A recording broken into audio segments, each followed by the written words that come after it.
Britons suffer one of the highest coronary heart attack levels in the world. The most important remedy is to avoid fatty foods. But for those whose arteries remain clogged with cholesterol, a new drug, pravastatin, being prescribed by GPs in 2 weeks, may be the answer.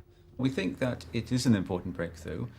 These types of drugs, and this is the second of its class in this country, but the advantage of pravastatin over the earlier compounds is that it is water soluble, which means that it doesn't penetrate into the brain, doesn't therefore give rise to some side effects that are associated with some of the earlier types of drugs. The drug and its competitor product have proved huge money spinners in the United States.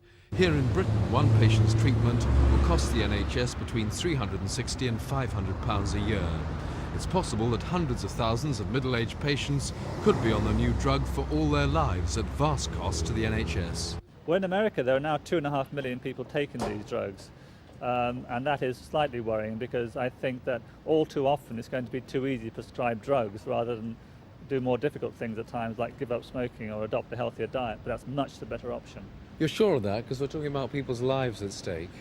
Yes, I mean you must ask your doctor, but in the very small minority of people will drugs be necessary.